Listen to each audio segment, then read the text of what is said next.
இந்த season Bigg pass பொறுத்தவரையும் மேல் கண்டஸ்டன்ஸ் எல்லாம் நல்லா தெளிவாகவும் அதே மாதிரி ஒரு ஐடியாலஜிக்கலாகவும் மைண்ட் செட் வந்து ப்ராப்பராக வந்து ஃபிட் ஆயிருக்காங்க. ஏன்னா நம்ம ஒவ்வொரு சீசன் பார்த்துருப்போம், ஒருத்தர் வந்து ஃபிசிக்கலாக கொஞ்சம் ஸ்ட்ராங்காக இருப்பார், ஒருத்தர் மென்டலாக ஸ்ட்ராங்காக இருப்பார், அந்த மாதிரி தான் கேம்.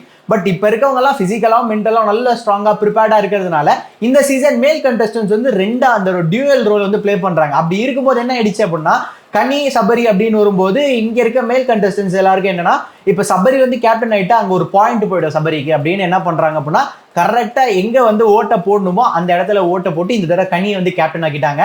ஏன்னா நீங்க பாத்தீங்க அப்படின்னா கனி வந்து ஒரு மாஸ்டர் மைண்ட் தான். இவ்வளோ நாள் வந்து அவங்களோட பாயிண்ட்ஸ் எல்லாம் எடுத்து வைப்பாங்களேன்றதை தாண்டி எங்கேயுமே ஸ்ட்ரெயிட்டா ஒரு பிரச்சனையில் ஸ்ட்ரெயிட்டா இன்வால்வ் ஆகி அவங்களோட அந்த ஒரு விஷயத்தை வந்து ஸ்ட்ரெயிட்டா திணிச்சு அது ஒரு பிரச்சனையா பண்ண மாட்டாங்க. கனி எப்பயுமே மாஸ்டர் மைண்டாக தான் இருந்திருக்காங்க. இப்போ ஹவுஸ்மேட்ஸ் எல்லாம் என்ன பண்ணிட்டாங்க அப்படின்னா, சபரியை வந்து கொஞ்சம் உட்கார வைக்கணும், ஏன்னா ரொம்ப ஆக்டிவா சபரியோட இதெல்லாம் போறதுன்னா சபரியை உட்கார வச்சு கனியை வந்து கேப்டனா போட்டுடலாம் அப்படின்னு கனியை வந்து கேப்டன் ஆக்குறாங்க. கமருதீன் வந்து அவர் பேசுறதே நிறைய பேருக்கு வந்து செட் ஆகாது அப்படின்றனால கமருதீனையும் உட்கார வச்சு இப்போ வந்து கனி கேப்டனா இருக்காங்க. கனியோட கேப்டன்ஸ் எப்படி இருக்குன்றதை பொறுத்திருந்து தான் பார்க்கணும்.